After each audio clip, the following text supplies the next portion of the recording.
10 நிமிஷத்துல டக்குன்னு ஒரு பிஸ்மில்லாபாத் சாப்பிடணும்னு ஆசையா இருக்கா? அப்பன்னா வாங்க. நம்ம 1 பங்கு அரிசிக்கு 1/2 பங்கு துவரம்பருப்பு போட்டு கழுவி க்ளீன் பண்ணிவிட்டு ஒரு 1/2 அன் ஹவர் நல்லா ஊற விட்டுடுங்க. அந்த அரிசி ஊறுற டைமுக்குள்ளே நமக்கு தேவையான காய்கறியெல்லாம் அரிஞ்சு வச்சிடலாம். குக்கரில் எண்ணெயை ஊற்றி கடுகு, வெங்காயம், தக்காளி, அரிஞ்சு வச்ச பச்சை மிளகாய், கொத்தமல்லி, கருவேப்பிலையை போட்டு வதக்கிட்டு, நம்ம எவ்வளோ காய் அரிஞ்சிருக்கோமோ அந்த அளவுக்கு தேவையான அளவுக்கு மிளகாத்தூள், உப்பு போட்டு அந்த பச்சை ஸ்மெல் போகிற வரையும் வதக்கிட்டு, நம்ம அரிஞ்சு வச்சுருக்கோம் இல்லையா அந்த காய், அதை அதில் போட்டுக்கலாம். என்கிட்ட முருங்கைக்காய், முள்ளங்கி, சவுச்சவ் இருந்தது, அது வரையும் போட்டுட்டேன். உங்ககிட்ட இருந்தால் கேரட்டு, பீன்ஸு, மாங்காய், கத்திரிக்காய் இதெல்லாம் போட்டிங்கனாலும் சூப்பர் டேஸ்ட்டில் இருக்கும்.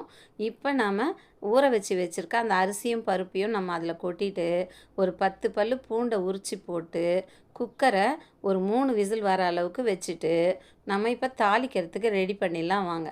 ஒரு கரண்டியில் எண்ணெயை ஊற்றி கடுகு, பெருங்காயம், கிள்ளி வச்சுருக்க காஞ்ச மிளகாய், கொத்தமல்லி, கருவேப்பிலை அதையும் நல்லா பிச்சு போட்டுட்டு நல்லா கொதிக்கட்டும். அதுக்கு தேவையான அளவுக்கு உப்பு புளி கரைசலும் மஞ்சத்தூளையும் அதில் போட்டு ஒரு கொதி வந்த பிறகு நம்ம அரிசியும் பருப்பும் குக்கரில் வச்சுருக்கோம் இல்லையா, அதில் எடுத்து அதை அப்படியே அவன் தலை மண்டையில் கொட்டிட்டு தேவைப்பட்டால் கொஞ்சம் தண்ணி, சுடு தண்ணி நல்லா கொதிக்க வச்சு ஊற்றி கிளறிட்டு நெய்யும் கொஞ்சம் முந்திரி பருப்பு இருந்து அதில் அள்ளி கொட்டி தாளிச்சிட்டு கிண்டி வச்சிங்கன்னு வச்சிங்களேன், சூப்பரான பிஸ்மில்லாபாத் ரெடி. ட்ரை பண்ணி பாருங்கள். எப்படி இருந்ததுன்னு கமெண்ட் பண்ணுங்கள்.